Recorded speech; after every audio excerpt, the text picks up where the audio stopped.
কালু দাদা, ও কালু দাদা, মাছ ধরতে যাবে না? কালু দাদা, শুনতে পাচ্ছো? হ্যাঁ রে টোনা, যাবো। তুই একটু দাঁড়া, আমি ঘর থেকে জাল নিয়ে আসি। কালু ঘরে প্রবেশ করে আর জাল নিয়ে বেরিয়ে আসে। এরপর ওরা দুজন মিলে মাছ ধরার উদ্দেশ্যে নদীর দিকে চলতে থাকে। কিছু দূর যেতেই ওদের সামনে ঈগল চলে আসে। ঈগল দাদা, তুমি এখানে কিছু বলবে নাকি?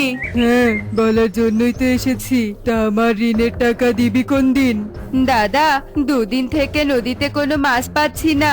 মাছ পেলে বিক্রি করে সেই টাকা তোমাকে দিয়ে দিব। তুমি আমাকে 2 দিন সময় দাও। আমি তোকে কোনো সময় দিতে পারবো না। তোর কাছে টাকা নেই তো কি হয়েছে? জালটা তো আছে, জালটা দিয়ে দে। জাল দিলে আমার তোকে টাকা দিতে হবে না।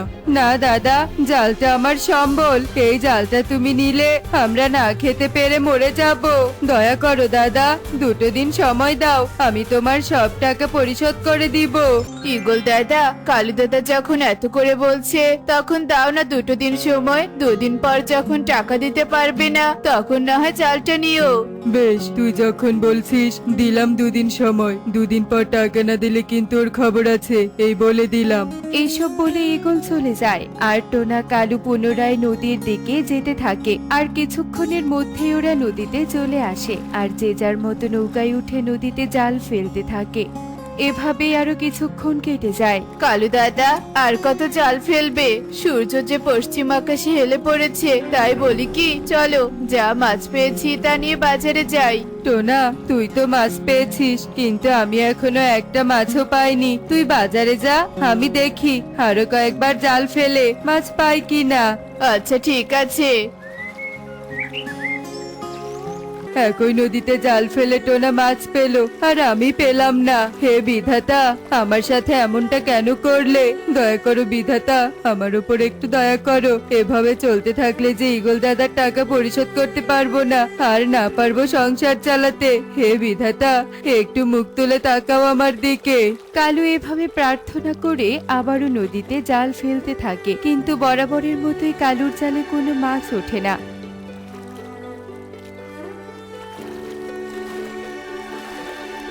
কালু হতাশ হয়ে মন খারাপ করে বাড়িতে চলে আসে। কি ব্যাপার কালু, তোমার মন খারাপ কেন? কি হয়েছে? কাকুলি, আজকেও কোনো মাছ পাইনি। তার উপর ঈগল দাদা তার ঋণের টাকা পরিশোধ করার জন্য মাত্র 2 দিন সময় দিয়েছে। হায় হায়, বলো কি? এদিকে তো বাড়িতে কোনো খাবার নেই। আমি আশায় আশায় আছি যে তুমি চাল ডাল কিনে নিয়ে আসবে। এবার আমরা কি খাবো কালু? জানি না কাকুলি, আজ আমাদের না খেয়ে থাকতে হবে। এভাবে আর কতদিন চলবে কালু? এমন অভাবের মধ্যে থাকতে আমার আর ভালো লাগে না। কবে যে একটু ভালো টাকা পয়সার মুখ দেখবো, তা বিধাতাই ভালো জানে। কাকুলি, বিধাতার উপর ভরসা রাখো, আমাদের অভাব দূর হবেই হবে। যাও, এবার আমার জন্য 1 গ্লাস ঠান্ডা পানি নিয়ে এসো তো। কালুর কথা মতো কাকুলি ঘর থেকে পানি এনে দেয়। এভাবেই দেখতে দেখতে সেই দিন কেটে যায়। পরের দিন সকালে কাকুলি কালুর সাথে নদীতে মাছ ধরতে চলে আসে। কালু, আমি বলি কি, নদীর এই পাড়ে তো সবাই মাছ ধরে, তাই চলো আমরা নদীর ওই পাড়ে যাই। মনে হয় ওই পাড়ে মাছ পাবো। ঠিক বলেছো, চলো চলো।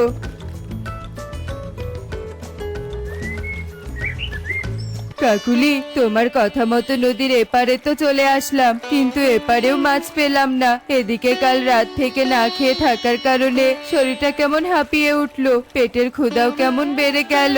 ঠিকই বলেছো কালু, আমারও ভীষণ ক্ষুধা লেগেছে। আর কত পানি খেয়ে থাকবো বলো? কালু, নদীর এপারের বনটা কি সুন্দর, ফলের গাছে ভরপুর। চলো তো বন থেকে কিছু ফল খুঁজে খেয়ে আসি। ঠিক বলেছো, চলো যাই।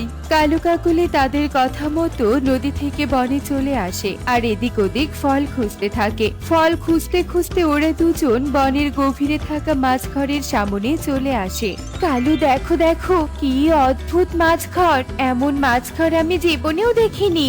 আমিও দেখিনি কাকুলি, চলো তো কাছে গিয়ে দেখি ওই ঘরে কোনো খাবার পাওয়া যায় কিনা। দাঁড়াও, কে তোমরা? এভাবে আমার ঘরে প্রবেশ করতে চাচ্ছ কেন? কি চাই তোমাদের? কে কে কথা বলো? আমাদের সামনে এসো। আমি এই ঘরের মালকিন। তোমরা আমাকে দেখতে পারবে না। তোমাদের কি চাই এই ঘরে, সেটা খুলে বলো। কেন এসেছো এখানে? আসলে আমাদের অনেক ক্ষুধা লেগেছে, কাল রাত থেকে আমরা কিছুই খাইনি, তাই এই বনে খাবার খুঁজতে এসেছি। আমরা এই মাছ ঘর দেখে ভেবেছিলাম এই ঘরে খাবার পাওয়া যাবে, তাই এখানে এসেছি। বুঝেছি, তোমরা অনেক গরিব তাই তো। শোনো, এখানে খাবার পাওয়া যাবে না, এই ঘরে সোনাদানা পাওয়া যাবে। আমি গরিবদের আমার এই ঘর থেকে সোনাদানা দিয়ে সাহায্য করি। সত্যি বলছো? তুমি কি আমাদেরকেও তোমার ঘর থেকে সোনাদানা দিয়ে সাহায্য করবে? হ্যাঁ হ্যাঁ, অবশ্যই সাহায্য করব। তোমরা আমার ঘরে প্রবেশ করো আর নিজেদের প্রয়োজন মতো সোনাদানা নাও। কালু কাকুলি অদৃশ্য আওয়াজের কথা মতো মাছের ঘরের ভেতরে প্রবেশ করে আর ঘরের ভেতরে থাকা অনেক সোনাদানার মধ্য থেকে নিজের প্রয়োজন মতো কিছু সোনাদানা নিয়ে বেরিয়ে আসে। আমরা আমাদের প্রয়োজন মতো সোনাদানা নিয়েছি। অদৃশ্য আওয়াজ, তোমাকে অনেক ধন্যবাদ আমাদের সোনাদানা দিয়ে সাহায্য করার জন্য। বেশ বেশ, আমার কাজে সোনাদানা দিয়ে সাহায্য করো। শোনো পাখিরা, তোমাদের আশেপাশে কোনো গরিব পাখি থাকলে আমার ঘরে আসতে বলবে। ঠিক আছে, এবার তবে আমরা চলি।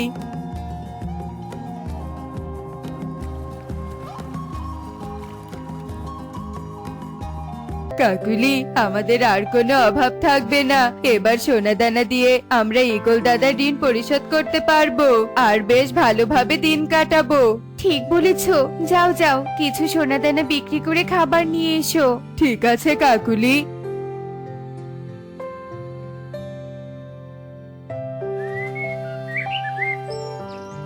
কি ব্যাপার কাকুলি, এখনো সোনাদানা নিয়ে বসে আছো কেন? আর এভাবে কি ভাবছো? কালু, ভাবছি ওই ঘর থেকে আরো সোনাদানা নিয়ে আসবো। এত কম সোনাদানা দিয়ে আমাদের কিছুই হবে না, বুঝলে? আমিও এটাই ভেবেছি, কিন্তু ওই ঘর থেকে তো আমরা আজকেই সোনাদানা নিয়ে এলাম। আবারও সোনাদানা নিতে গেলে অদৃশ্য আওয়াজ আমাদের সন্দেহ করবে। সন্দেহ করবে না কালু, আমার মাথায় একটা বুদ্ধি এসেছে। কি বুদ্ধি? বলো বলো, শুনি। আরে বাহ, এ তো দারুণ বুদ্ধি। কাকুলি, আর দেরি নয়, চলো এক্ষুনি গিয়ে আরো অনেক সোনাদানা নিয়ে আসি। হ্যাঁ হ্যাঁ, চলো।